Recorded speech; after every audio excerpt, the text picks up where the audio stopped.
You are Locked On Nets, your daily Brooklyn Nets podcast. Part of the Locked On Podcast Network, your team every day.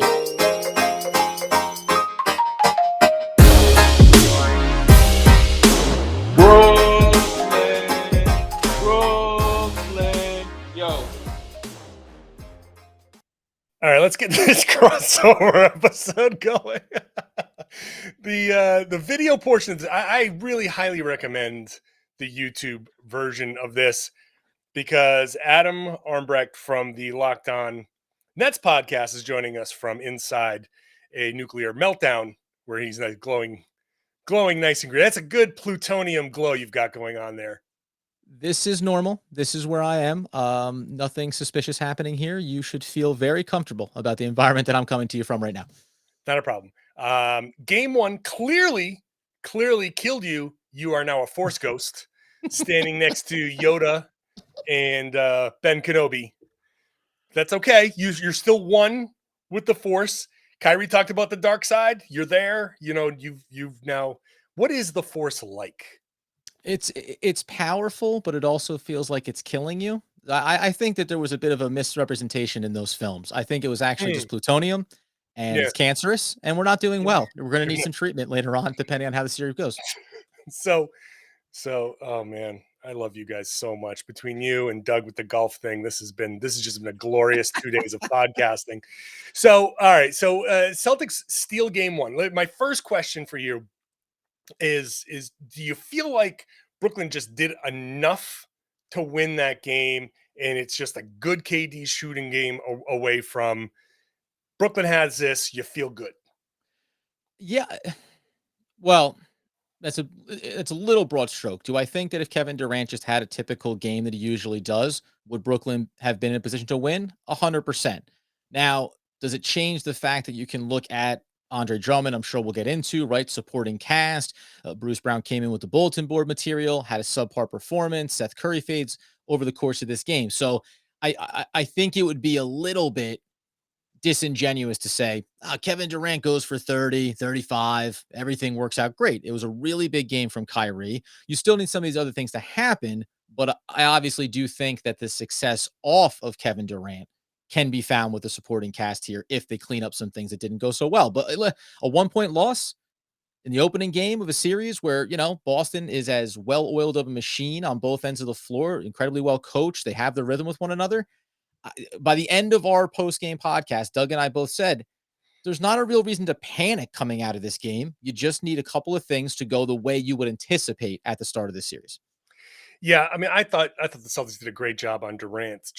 They really harassed him. They made things tough. They came in, they said, we're going to make things tough on Durant. I think he got frustrated a little bit early. He turned the ball over a bunch. They had a great plan for him. It worked as well as you possibly could have hoped. 6 turnovers. A lot of those came early. But at the same time, on the Boston side of things, you force a bunch of those early turnovers from Durant, and it's still a tie game at halftime. You struggled. My biggest thing from coming out of that first game is they figured something out in the third quarter where they were able to go on a run. And I felt like the third quarter was more indicative of they've calmed down. They're executing a little bit better. They're starting to build a lead. They're starting to defend. And this is the team that I was looking for. And the one thing about, if only they just did this one thing better, it's that beginning of the fourth quarter for me. Yeah. If only the Celtics just treated the Nets like every other team, why couldn't they do what the Indiana freaking Pacers did to the Nets in the non-Durant minutes, or the Cleveland Cavaliers did to the Nets in the non-Durant minutes? Those are the minutes you should win. To lose those by 15 in the fourth quarter that blows my mind. I think the Celtics, I don't want to say they relaxed because that doesn't capture what they did. They got too, I think, caught up in we're right there. Mm-hmm. And they made a bunch of mistakes, and they let Kyrie start getting crazy. And then Kyrie's going up against the crowd and feeding off of the crowd, which I really feel like he did. I feel like he let it looks like the crowd might have gotten to him, but no, he's actually playing into it and the middle fingers were actual and figurative during that quarter.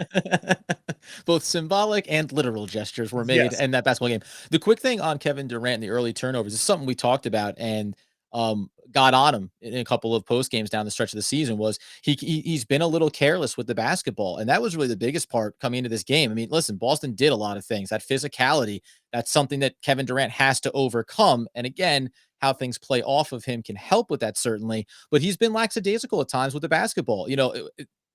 While the pressure was there from Boston, I'd say half of those turnovers were just carelessness from Kevin Durant. It wasn't about necessarily the swarming defense that disrupted him. He makes some lazy plays sometimes in that regard. And that was the biggest thing we took away was he just didn't look fully, checked in, ready to go. And to your point, when you come out of it, first of all, you go to halftime tied, then you have that lead get built up on you by Boston. And maybe this is another kind of, say silver lining, however you want to look at it.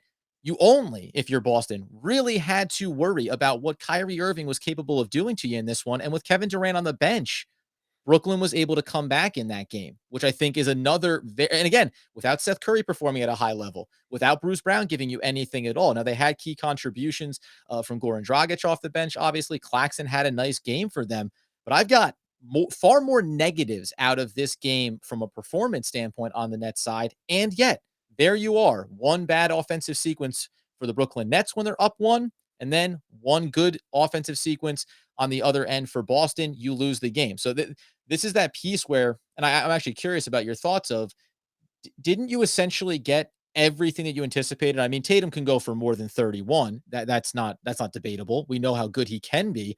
But when I looked inside that box score and saw 20 from Horford, who had an absolutely excellent game, and he can duplicate that against this matchup.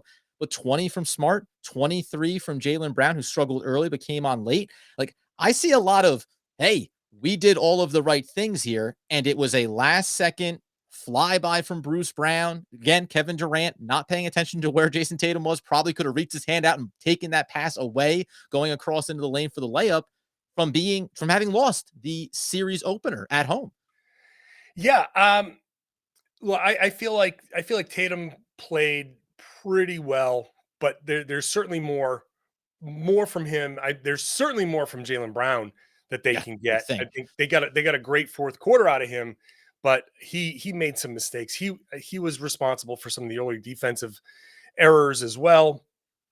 My grand takeaway from this game is the Celtics, for all of the steals that they made in the early going, they still didn't play the best defense overall, as far as they let Kyrie get going. Yeah. And look, Kyrie has a strong chance of getting going at any point during the game.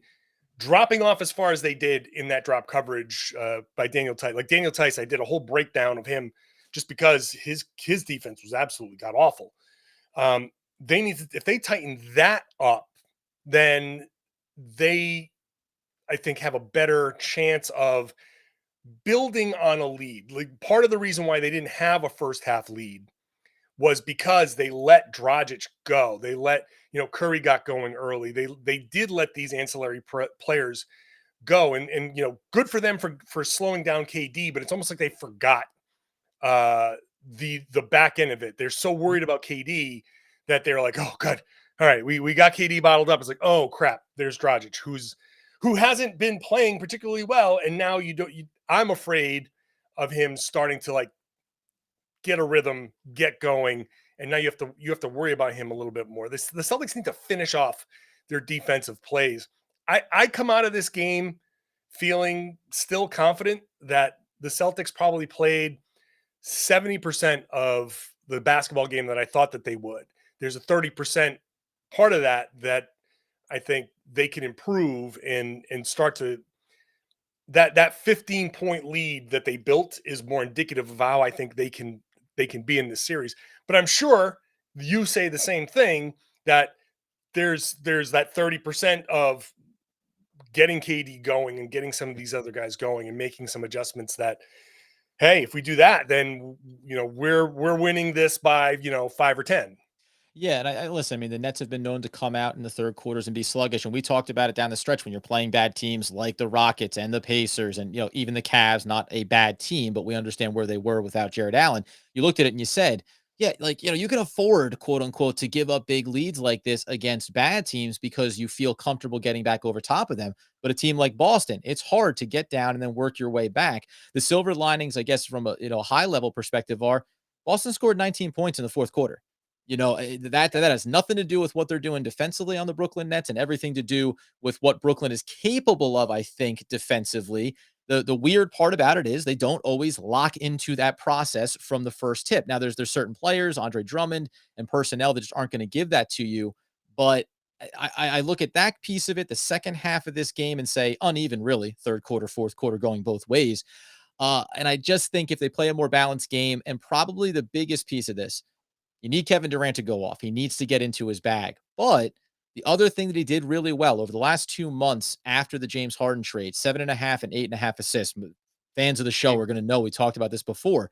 He has to look to get these shots to the players around him, and those guys need to reward him with some knockdowns. The way that you get that pressuring defense, that double blitzing looks, all of that physical play that Boston wants to bring at you is to have some of these looks go down from the outside. Now, whether or not you want to live and die by that, if you're Boston, I can understand the logic, but at some point, Seth Curry is more than capable of punishing you from the perimeter. Bruce Brown has at least shown that he's capable of doing that. And you mentioned Dragic. I think that's a veteran player that stepped right onto the court and said, yeah, I've been here before. I've been in these circumstances. I'm ready to walk right out there and give a bit of a steadying hand, specifically on the offensive end. So, yeah, I mean, listen, percentages, 60%. There's a lot of untapped quality basketball. When you talk about the performance from Kevin Durant specifically, that accounts for 30% of the team, let alone some of these other players. So, but it sets up for a good one, man. I think it sets up for what we expected, a really good series between these teams. All right, let's talk adjustments in just a minute. Let's start though by putting on our Shady Rays sunglasses,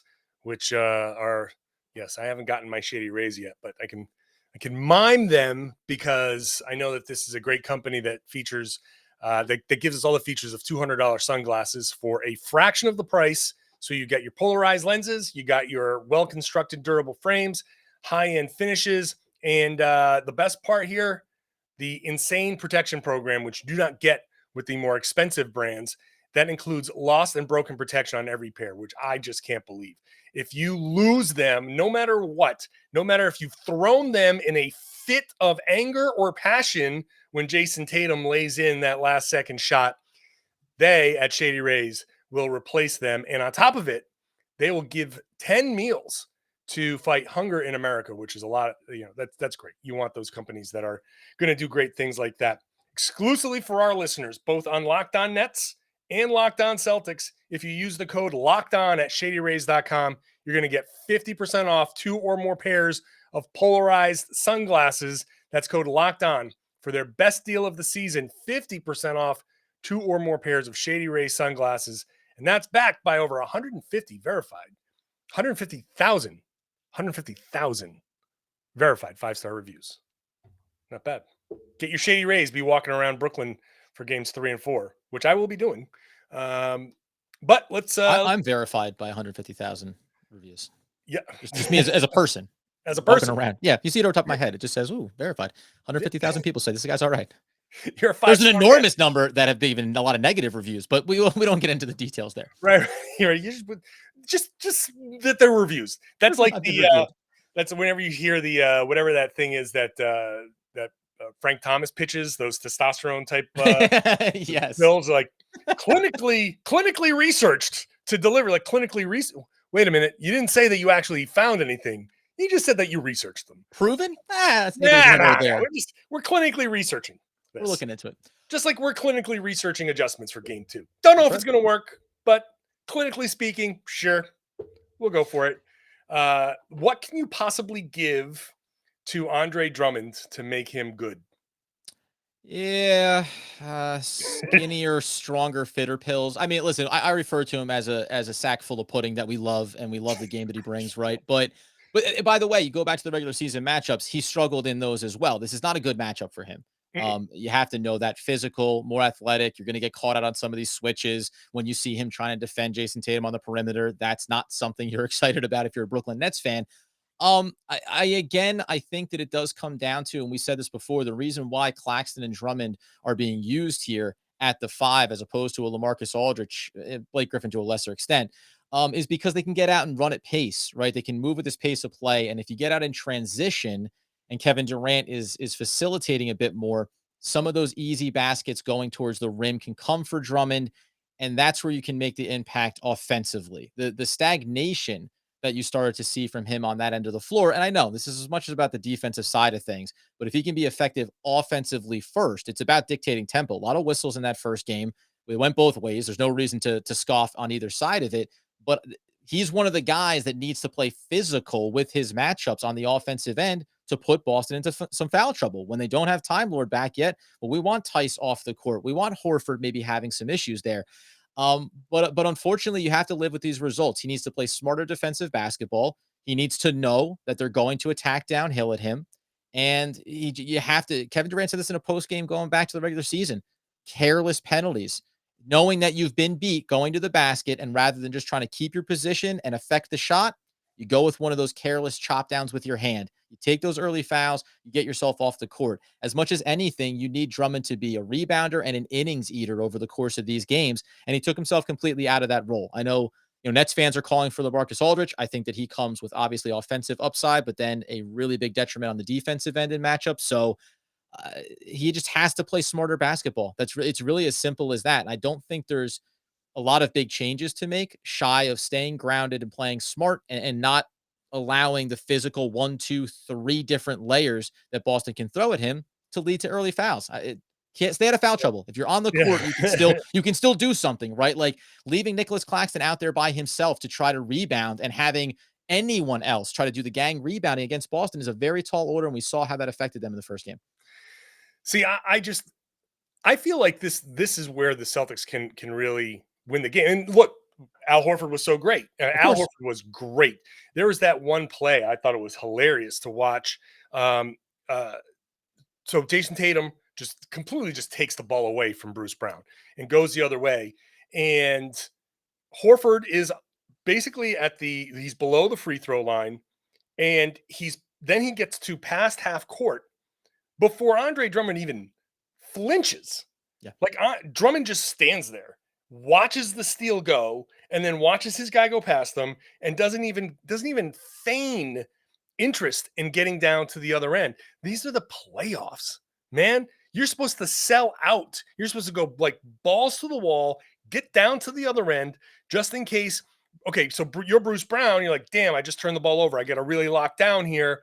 And maybe you get to force a miss. It doesn't even get to that point because Al Horford's, hey, I'm wide open. Alley-oop, it's a dunk. Those points are, like, when you lose by 1, you can go back and say, yeah, 2 points there, 2 points here, 2 points there. Those are the spots where you really got to sell out. Now, you're right. Like Claxton, if they play Claxton more, I think every time he's on the floor, he's really going to sell out for block shots. You know what I mean? And so if I even tweeted out, I will donate $100 for every up fake that gets Claxton off the floor for the Celtics, because that's the way to play this game. Get him up off the floor and you just dump it off to his guy or just get the foul.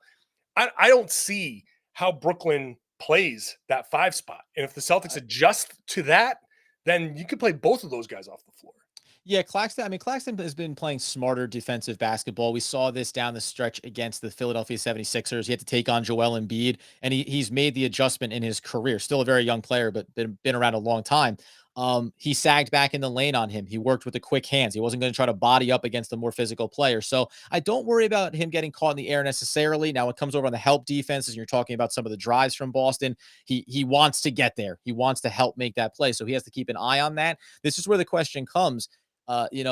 Talked about Kevin Durant at the 5, which is like the death lineup that the Nets theoretically in some series want to get to. But this is the hard one because you see how much you sacrifice there. I'll be interested to see. Again, people call for Aldridge. I think Blake Griffin might even be the smarter move here for Brooklyn because defensively he can get to his spot, right? I think he still led the league in taking charges, even though he didn't play at all down the remainder of the season. So he's probably a guy that, from a defensive perspective, in tandem with Kevin Durant, or you're not gonna be able to really play. It's hard to play these guys together. And the funny thing is that Nash had said, like, we value Blake Griffin at the 5. That's where his minutes are going to come from. So if that's the case, the only thing you can think is you're going to reduce some of what you're getting from Drummond and then go with a smaller version and a player that certainly has shown he's capable of being smart, offensive end, setting those screens. It opens up a whole other can of worms.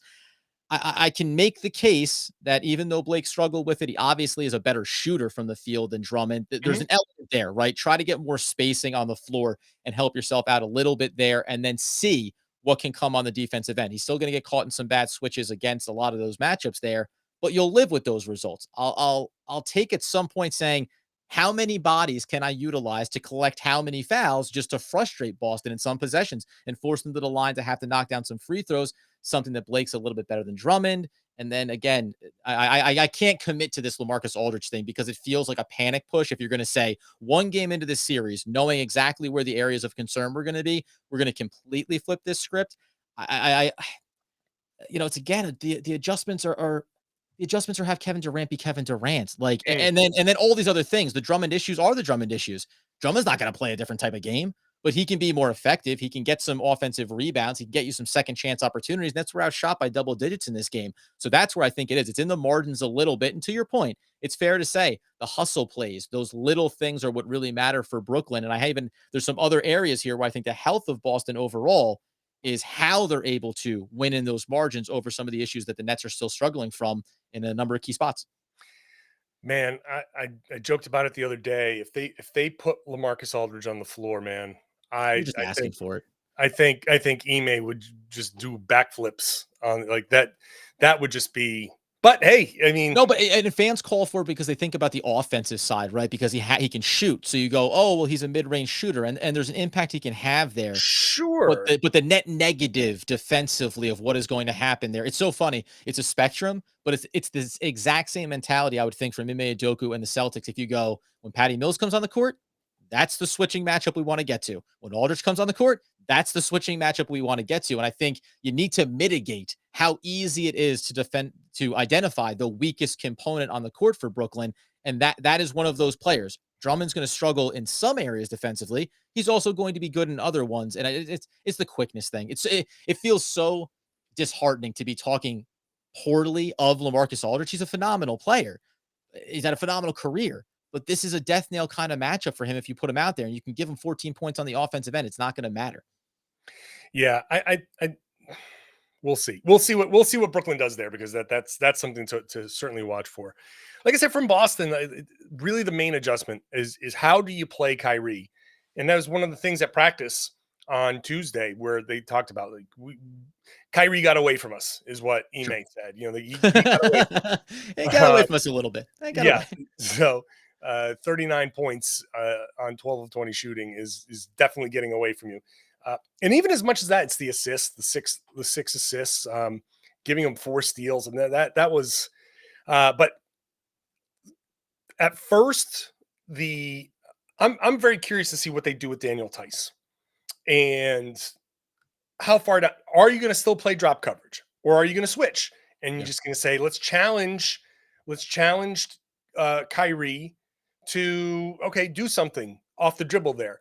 You want him to not shoot those shots. Well, he's not going to shoot them directly over Daniel Tice with his length. He's going to do something. He's going to make some dribble moves, and he's either going to fade away or he's going to try to blow by Daniel Tice, which is what what you would expect him to do. But in that tight spot there, right around the free throw line, with help getting by Tice is quick enough to at least push Kyrie out a little bit. And then there's going to be help coming over. What do the Celtics do to adjust and get Kyrie kind of playing just differently, not getting those easy little jump shots, not getting the same type of clean looks, fairly clean looks that he's got. Push him into help, push him into a different spot, get him fading away a little bit, get him just against a couple of different looks. Maybe you blitz him a little bit off of those on those pick and rolls, and you worry about something behind, the help behind him. I invite it. You want to have Tice try to push Kyrie further from the basket. I invite it. I invite that 7 days a week. There's nothing about that concerns me from a Kyrie Irving standpoint. He will fake to do the turn back away from you for his fadeaway. And then if he's going to fake back to the left, and then he's going to turn right back and wheel around him, going to the right and get to the cup. And you can talk now, and the value that Boston has, they have those guys that can help defensively on the backside of that. But that doesn't scare me. I mean, honestly, you talk about those the last sequence offensively for Brooklyn.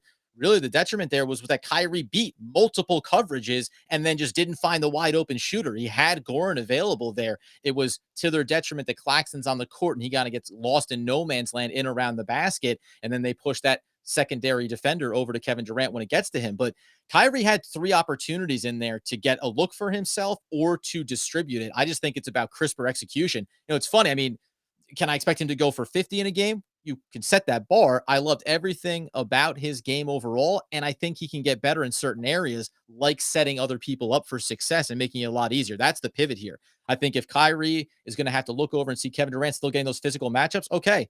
But I'm ready to go to Seth Curry. I'm ready to go to Bruce Brown, more slashing action in behind. If Tice wants to come out away from the basket, you need cutters going to the rim. That's going to come down to Claxton. It's going to come down to Bruce Brown. It's going to come down to Goran Dragic when he's out there on the floor. Certainly, like, that's what you need to see. And that's the supporting cast element that needs to step up here. Everybody needs to be that much more active to allow those opportunities, because if you go back to the first 2 scoring possessions for Brooklyn, they ran offensive actions like we hadn't seen the entire season. And it ended up with the ball in Andre Drummond's hand at the top of the key, waiting for double screens that got Seth Curry from the right corner all the way around back to the top of the key before he drove inside the arc and knocked it down. We talked about these plays. Like, they're there to be had. It's just about committing and being consistent with them. And I think that as much about Kyrie ties back into Kevin Durant. Play the balance game out the gate. Don't feel like you need to pop off and get yours, because that did feed into the blitzing and the physical presence. It was like, hey, we're low in a shot clock here. Where is the outlet? Where is the opportunity? The more you get everyone involved, is the easier it's going to be to feast later in the game for Kyrie and KD. I think that's the recipe here. It's just a matter of early execution, because the Nets didn't find their rhythm until basically the late third quarter, when they had to start performing that comeback. All right, let's continue this conversation in just a second. There's a lot there. You hungry? You want a Built Bar? I could use one. What's your favorite? Oh, I'm a cookies and cream, brother. Cookies and cream? I like that one. I got salted caramel. I just got the email that peanut butter is back. Peanut butter is my favorite. Peanut butter and chocolate, man, this is just the best. I could eat Reese's peanut butter cups like forever, but you know what those are? There's going to be like 240 calories in those things, tons of sugar, as delicious as they are. I'd rather get a peanut butter Built Bar, because it's like 130, 140 calories, 17 grams of protein, 4 grams of sugar, 4 net carbs. That's a much better nutritional profile, and still really good. Got my peanut butter, low calorie, high protein. And when I go hit the gym, I know that protein is going to help me when I'm, lifting. It's going to help feed my muscles, and it's not going to blow out my cardio. But hey, look, maybe some people don't like cookies and cream. Maybe some people don't like peanut butter. They got a ton of other flavors. Like, you got minty stuff, you got fruity stuff, you got these Built Puffs, which is protein infused marshmallows. They figure out how to put protein in a lot of different things there. So head on over to built.com, use promo code LOCK15. And the thing about LOCK15 is you use it every single time. Go try it. If you're thinking Adam is like, you know what, I like that cookies and cream idea. Yeah. LOCK15, 15% off. Go try it out. If you haven't tried the peanut butter ones, go check it out. LOCK15, 15% off. Figure out what you like, stock up later, use LOCK15, 15% off every single time at built.com. So can I throw out one to you as far as Boston's adjustments? Yeah, absolutely. I want to contextualize it around Seth Curry. My concern is that the ankle in a physical matchup is a little bit harder to manage than than you might normally when you can get to your spots a little bit easier. Do you have concern around Seth Curry? How much attention do you expect or want Boston to pay to that, knowing how close this game was, knowing that he had a relatively quiet night after knocking down a few shots early? Where do, after Kyrie, after Kevin Durant, what's the next number one thing that Boston wants to take off the table here? After Kyrie,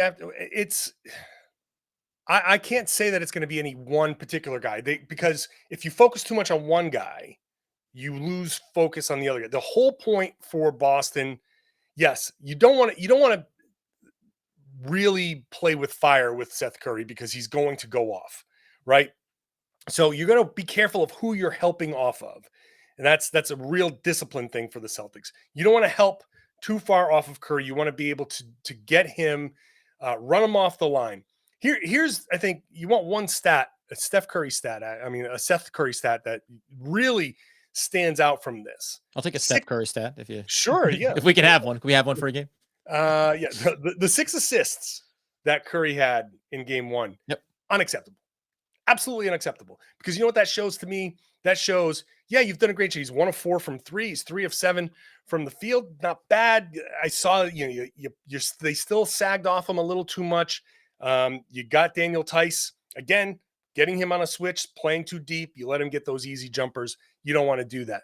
But the play that really stands out to me, and Curry was a central part of this, early in the game, Al Horford gets the switch onto Kyrie, rides him all the way out to the right corner, then switches onto Curry. Curry drives all the way back around to the middle, and Horford is up and challenging him. And then here comes Daniel Tice stepping up, and Curry takes advantage of that, drops it down to Andre Drummond, who finishes the play.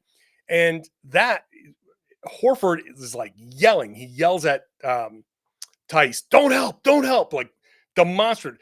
And Al's a quiet guy. So when he's yelling and wagging his finger in your face, you're like, sorry, Dad. Something went wrong. I've made a huge mistake. Yeah, it really is like your dad, like yelling about how you scratched his car with your bike pedal. And you're like, oh, man. So not personal experience or anything like that. But yeah, those types of plays. So for the Celtics, it's recognition. It could be Curry on the floor. It could be Dragic on the floor. Kind of both treat them similar. It could be Patty Mills. Sure. Don't want to let them, go crazy. You also want to stay in front. You don't want to help too much onto them either. And you just want to make sure you've got people in position to, when Kyrie has the ball, when KD has the ball, to just give them those different looks, make them think just for a split second, and make everything just a tiny bit harder on them. So I don't have anything specific on Curry. I lump Curry and Brown and Dragic and those guys and Patty into the same kind of boats. Just stay home. Don't go crazy. Don't lose your minds. Yeah, it makes sense. And that's why, again, the overall theme keeps coming back to it's like how successful you can be. And I think the assists for Curry are obviously something you can hang your hat on. The problem for Brooklyn is you can have that stat line from him. You can even live with, not having a big scoring performance, but then you need somebody else. I mean, Dragic giving you 14 is nice, but if I see 6 assists from Curry, I probably want to see that, Bruce Brown has taken advantage and knocked down some open looks, maybe from the outside. He showed he's capable of doing that. The only other adjustment, because it's funny, we talk about adjustments. Again, it's just for the Nets, play better, more consistent basketball. It's not like Boston ran a shallow bench. He ended up going with Pritchard there for 8 minutes, but it's a 7-man rotation here, as you would expect it to be. The one that I've pointed to, though, from a defensive perspective, and there's still offensive value there, it's risky when you talk about a rookie player, but the Brooklyn Nets went out of their way to keep Kessler Edwards on this roster for the playoff run. He only played 4 minutes in this game. When I look inside of it, I see the minutes. We talk about Patty Mills. This is a difficult one for him. He's undersized no matter what, even more so in a matchup like this. And then if you're going to eat some minutes away from Andre Drummond potentially, I start to look in the direction where you can get some better defensive matchups, use some of that length on that end of the floor, because then get very switchable with Nicholas Claxton, certainly out on the perimeter. If you have Kevin Durant at the 4-5, however you want to stack these up, it's positionless basketball at this point.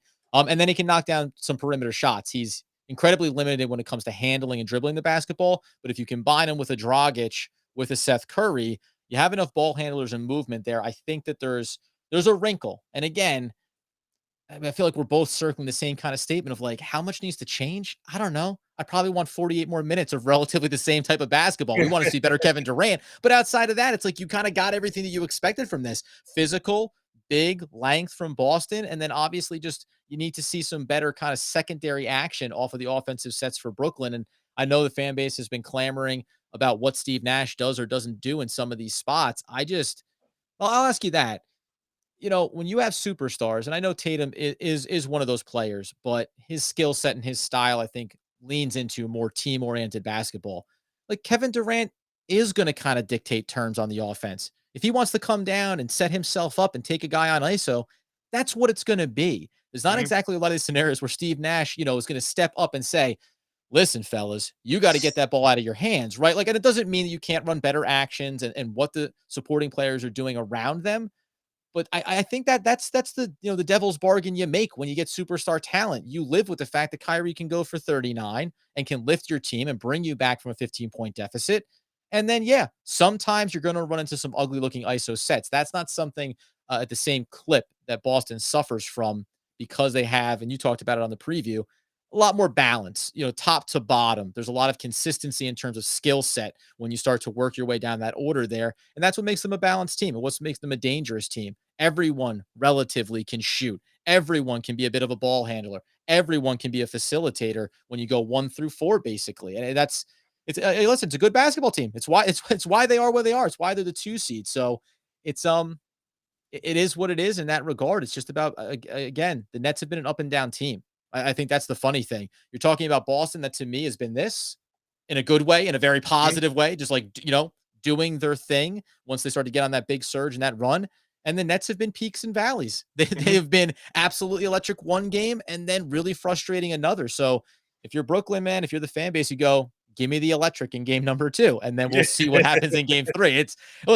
Nothing short of that. And then also, obviously, we're not going to talk about it, but Ben Simmons, now we know the rumors. It's up here. Come on now. It's all coming down the pike. I cannot stand that conversation in the slightest, because now apparently he's ready to go. He'll be back game 3.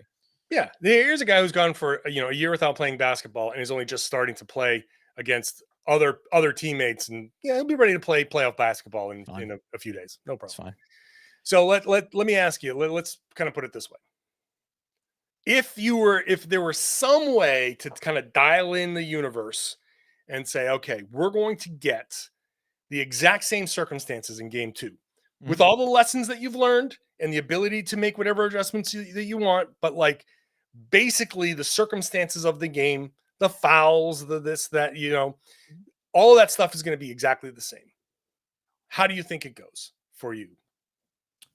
I think Brooklyn takes game 2 if it plays out the same way, because I think even the individual adjustment from Kevin Durant, it's not just saying play better, make more shots. No, it's about attacking quicker. Don't put yourself in that slow pace across half court where Boston is now set defensively and they've kind of pigeonholed you into. We're going to have our second blitzing defender. We're going to have ourselves ready to cover some of those backdoor feeds. Attack quicker, get downhill faster. He needs to get into the paint. Settled a lot from the outside and just barely inside the arc. Needs to get himself into that mid-range elbow jump shot, force some of the action there. And I think those fouls, you talk about fouls being the same, but Kevin Durant can do more than get to the line 5 times in a game. And I expect that to look differently. You start to see that action work, and then some of those things feed off it. He needs to play more balanced. If he's playing more balanced, I'll take the exact same game script and give me 85% of Kevin Durant instead of 65. And I think that gets them across the line. I, of course, see things a little bit differently. Are you still bullish on the Boston in 5? Like, does that after that first game, do you go, I still feel good about that. Yeah. Yeah. I still feel good about that. I mean, when I say Boston in 5, I think most people think, well, you think it's going to be an easy series.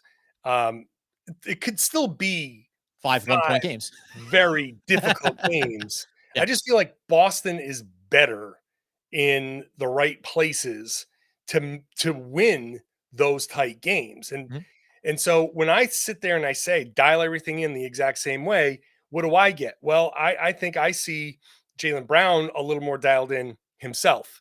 And he admitted, like, I got to be a little bit more present in a lot of these things. And you get Always like to hear that from your second best player. Yeah, right.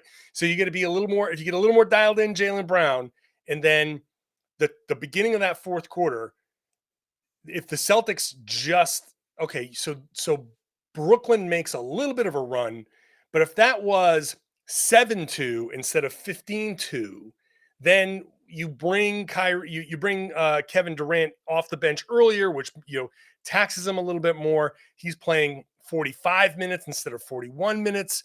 And I think the cumulative effect starts to show itself.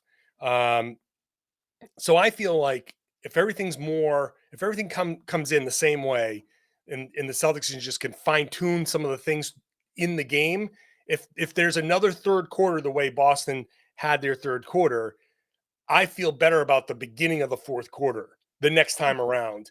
And that 15-point lead, if they can get up to that 15-point lead, I feel better about it getting up to 20 versus going down to 2.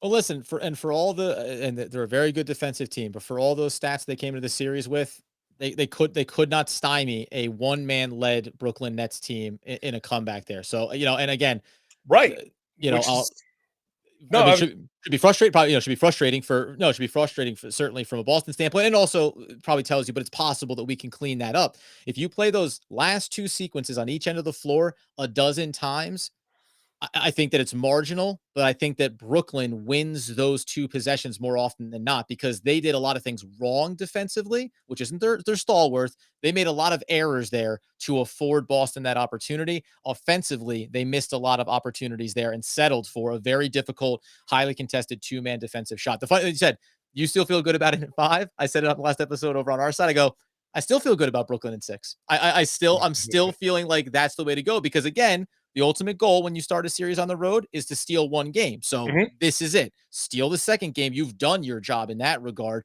But it is what is funny about 7-game series, man. You're hanging on every play and every second, and that first game ends, and you feel like it's indicative of everything until the next game tips off, and until that next game ends, and you go, well, now where are we? What looks different today than it did the other one? But man, I love it. It's good stuff, and we're no further to agreeing on how this is going to turn out. No, we're exact same place where we started.